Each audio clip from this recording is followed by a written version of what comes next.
नमस्कार दोस्तों, विद्या दर्शन पाठशाला के ऑनलाइन यूट्यूब मंच पर आपका हार्दिक स्वागत है। मेरा नाम रवि वर्मा। आज से मैं आप सभी को जनरल साइंस पढ़ाऊंगा। यह जनरल साइंस की कक्षा आप सभी के लिए राजस्थान व इंडिया लेवल के हर कॉम्पिटिटिव एग्ज़ाम में महत्वपूर्ण साबित होगी।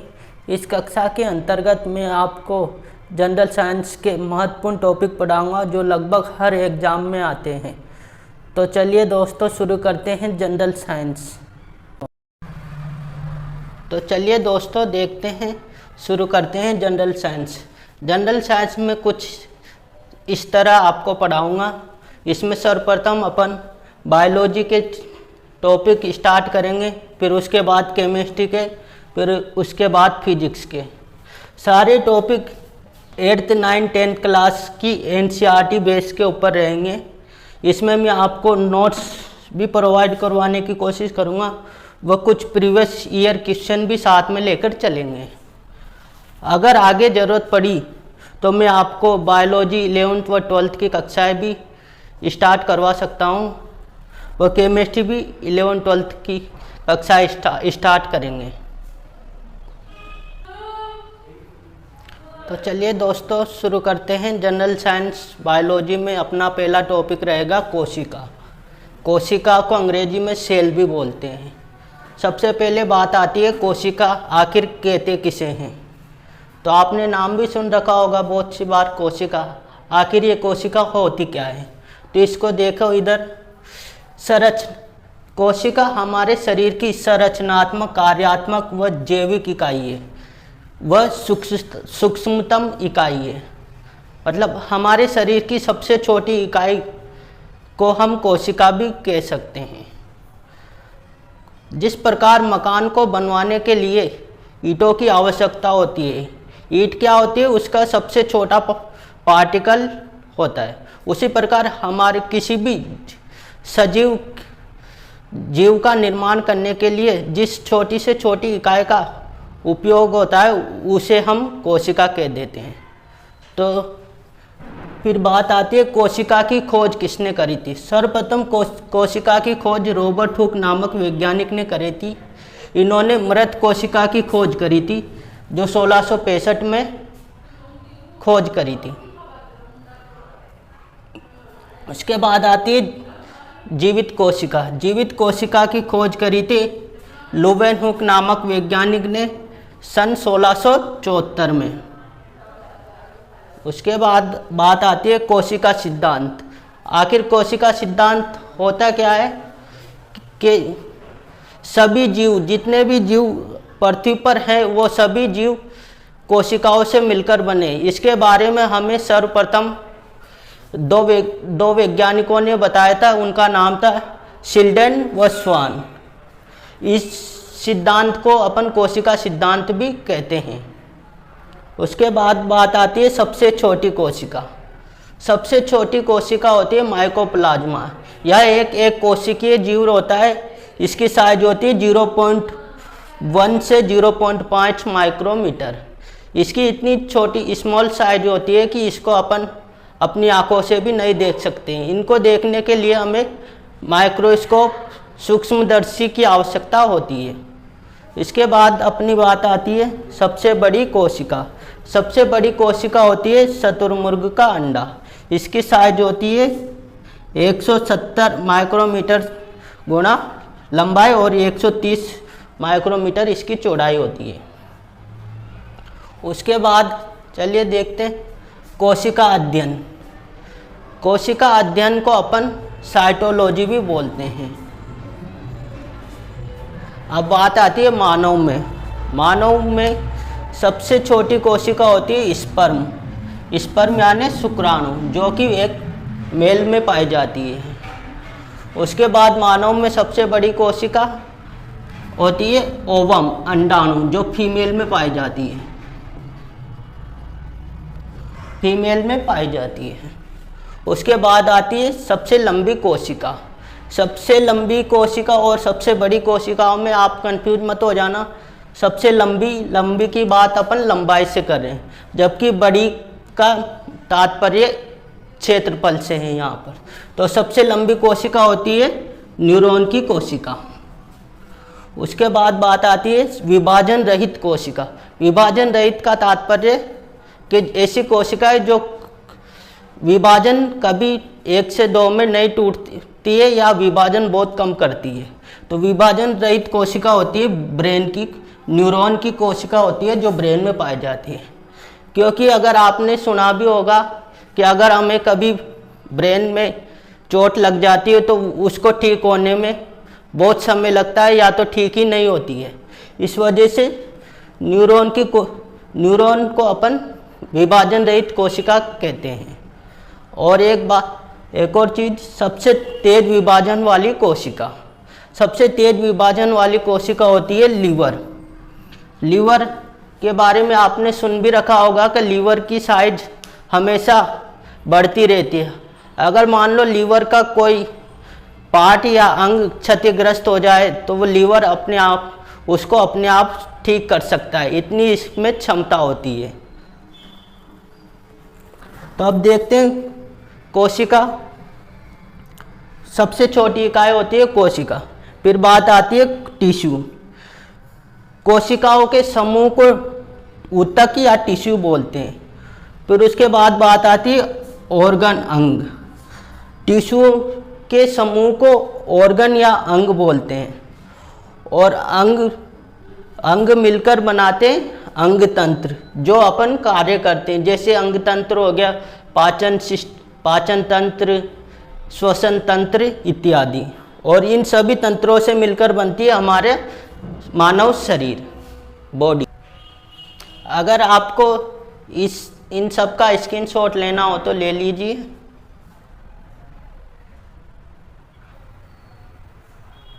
चलिए दोस्तों, अपन और आगे बढ़ते हैं। अब बात करते हैं कोशिका की संरचना, सेल स्ट्रक्चर। सेल स्ट्रक्चर में अपना सबसे पहला बिंदु आता है कोशिका झिल्ली। कोशिका झिल्ली को बोलते हैं सेल मेम्ब्रेन या प्लाज्मा मेम्ब्रेन। ये बेसिकली ये दोनों प्लांट व एनिमल, पादप व जंतु कोशिका दोनों में पाई जाती है। यह सेल मेम्ब्रेन, कोशिका झिल्ली प्रोटीन की बनी होती है। कोशिका के सभी अंग इसी के अंदर पाए जाते हैं। मतलब कोशिका की सबसे बाहरी परत को अपन सेल मेम्ब्रेन भी बोल सकते हैं।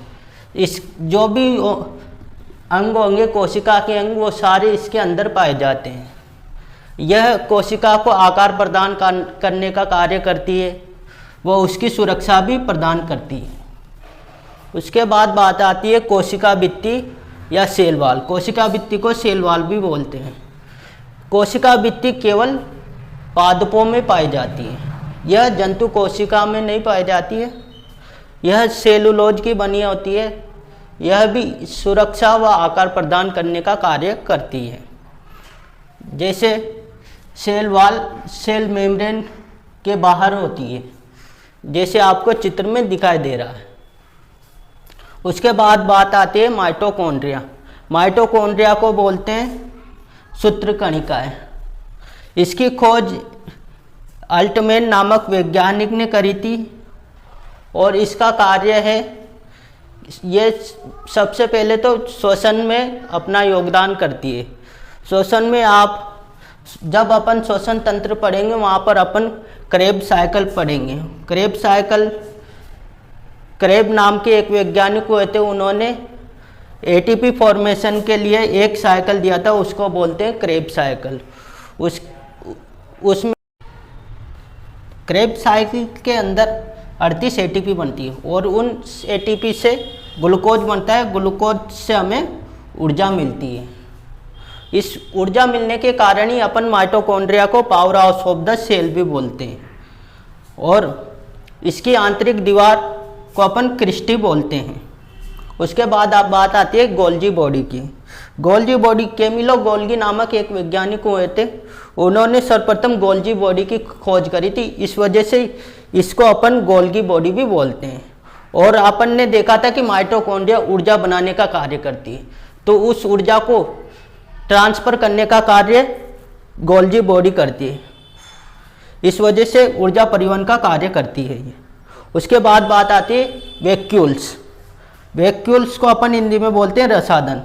रसादन होता है छोटा सा ऑर्गन होता है एनिमल सेल में, कोशिका के अंदर, कि जो जल संग्रह का कार्य करता है, वाटर स्टोरेज का कार्य करता है।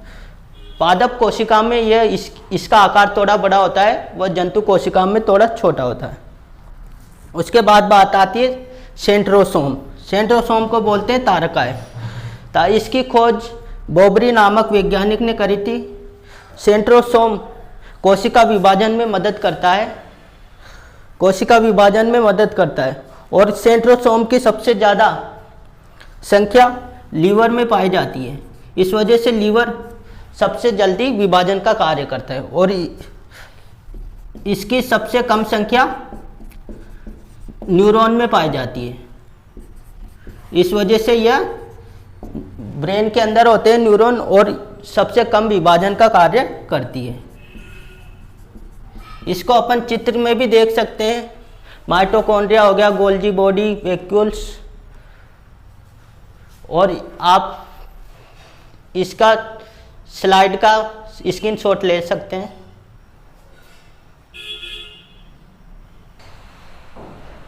तो अपना कोशिका का अगला भाग आता है एंडोप्लाज्मिक रेटिकुलम।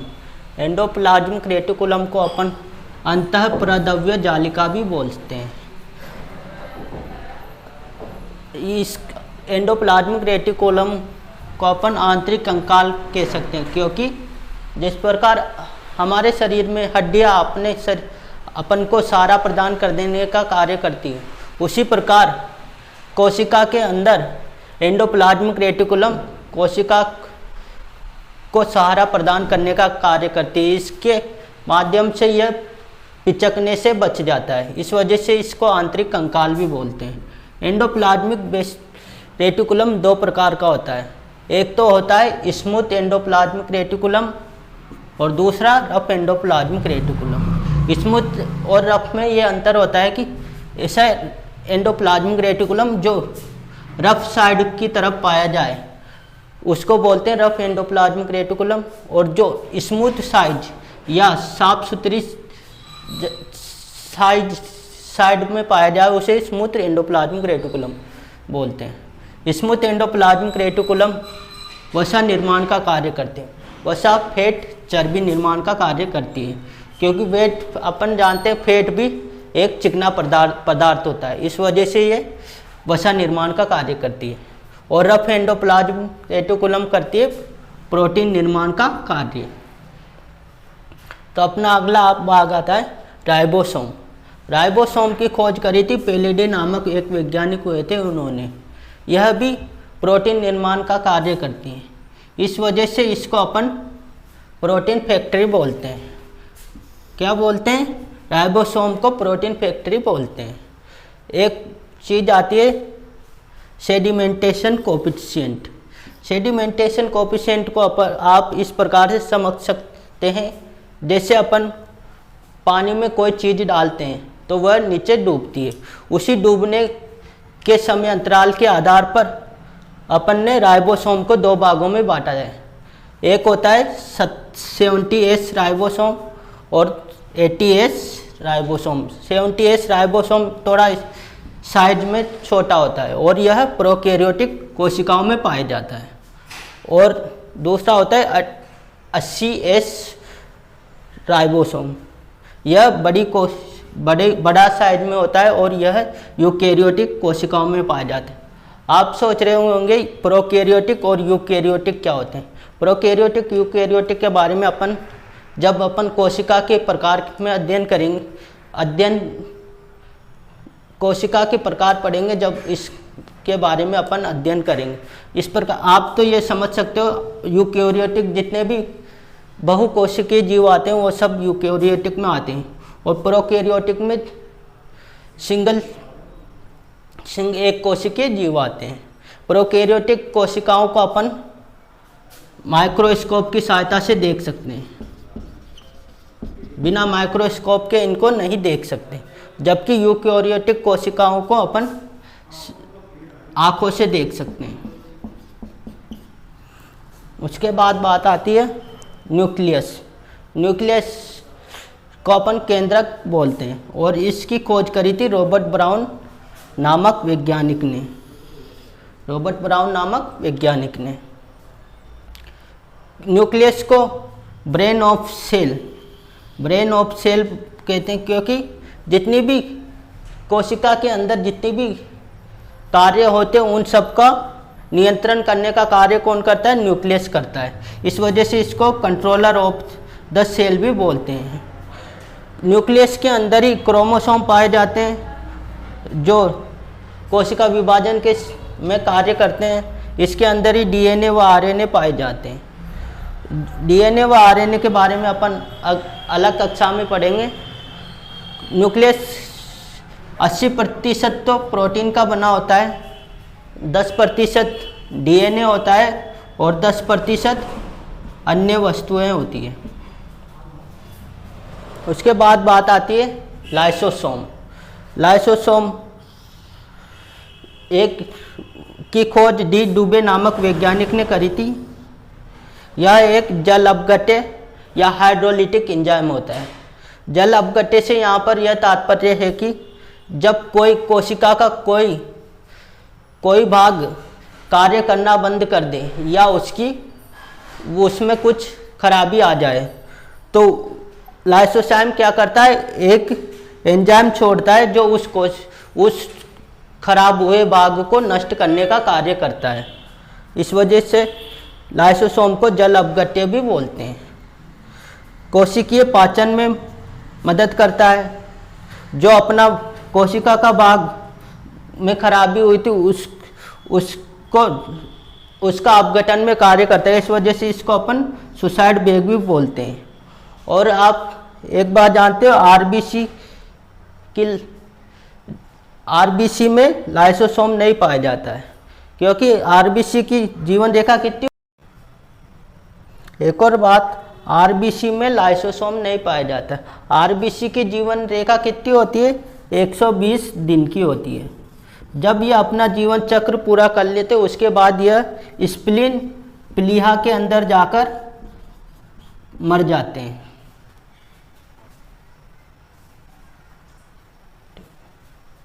इस स्लाइड का आप स्क्रीनशॉट भी ले सकते हैं।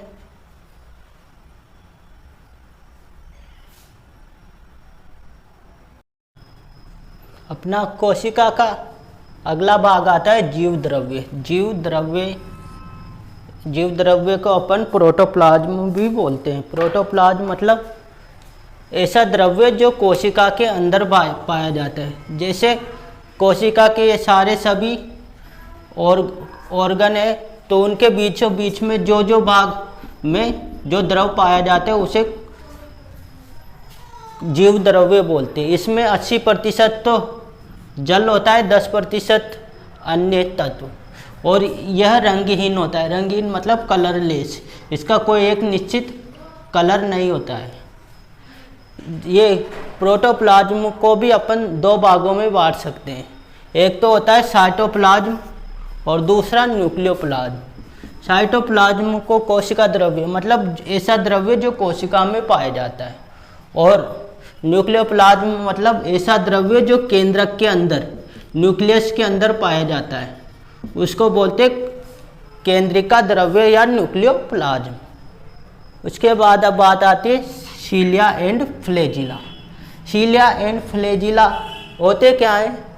यह सबसे पहली बात तो यह सीलिया एंड फ्लैजिला केवल एनिमल कोशिका में पाए जाते हैं। एनिमल कोशिका मतलब जंतु कोशिका में, क्योंकि यह हेयर लाइक स्ट्रक्चर होते हैं और यह मूवमेंट और फीडिंग में मदद करते हैं। आप भी सब भी जानते हो कि प्लांट ना तो मूवमेंट करता है, वह एक स्थान से दूसरे स्थान पर नहीं जा सकता है। इस वजह से यह सीलिया एंड फ्लैजिला पादप कोशिका में नहीं पाया जाता है। यह हेयर लाइक स्ट्रक्चर होता है, आउटर पार्ट में होता है, मूवमेंट एंड फीडिंग में सहायता प्रदान करते हैं।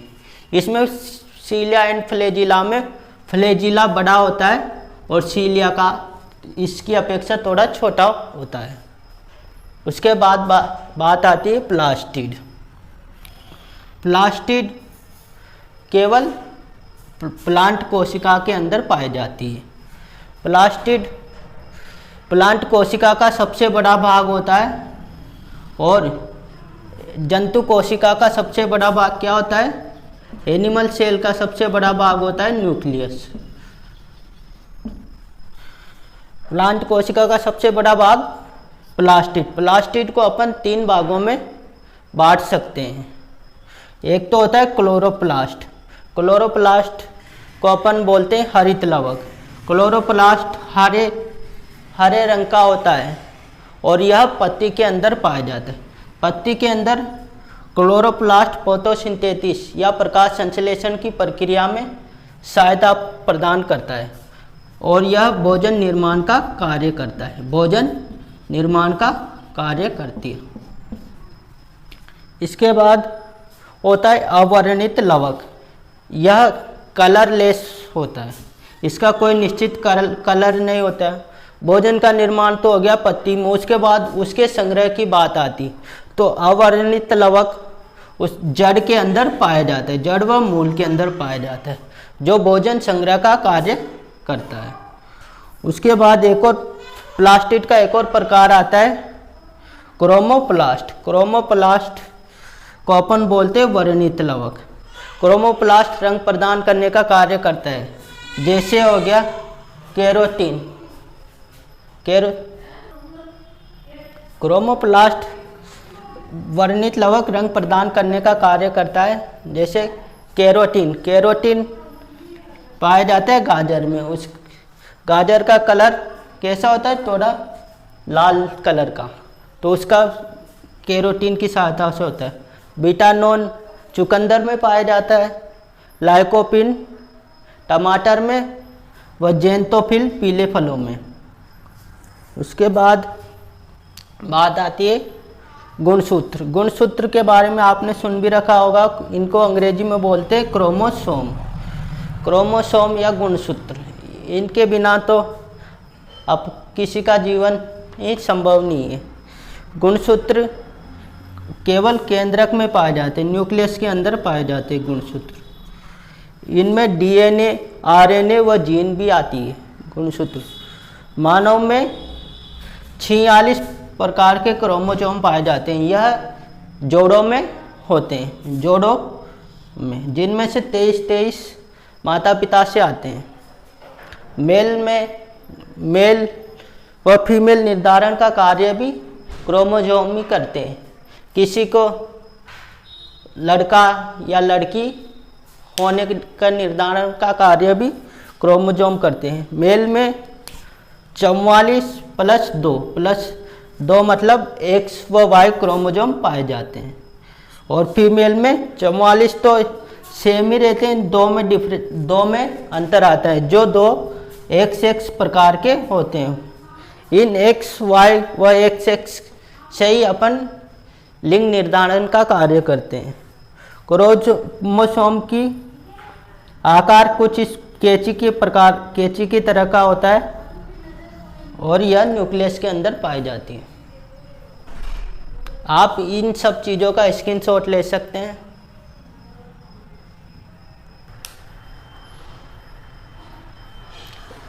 ये हो गया, स्क्रीनशॉट हो गया। अब एक बार अपन देख ले, जल्दी में अपन देख लेते हैं कि अपन ने आज पढ़ा क्या है। तो इसमें देखना है, सबसे आउटर वॉल होती है सेल वॉल। सेल वॉल किस में पाई जाती है? केवल प्लांट कोशिका में। उसके बाद सेल मेम्ब्रेन उसका आकार प्रदान करने का कार्य करती है। उसके बाद माइटोकॉन्ड्रिया पावर हाउस होती है। Golgi body, endoplasmic reticulum, ribosome, plastid, nucleus को कंट्रोलर बोलते हैं कोशिका का। वैक्यूल्स पानी संग्रहण में कार्य करता है। सेंट्रोसोम, लाइसोसोम अपघटन में कार्य करता है। क्रोमोसोम्स गुणसूत्रों में प्रदान करने में कार्य करता है। आज की क्लास अपन यहीं पर ही समाप्त करते हैं। फिर मिलते हैं अगले भाग में कोशिका के बारे में और नई जानकारी लेकर। अगर आपको हमारे द्वारा दी गई जानकारी पसंद आई हो तो चैनल को सब्सक्राइब करें, लाइक करें व शेयर करें। धन्यवाद।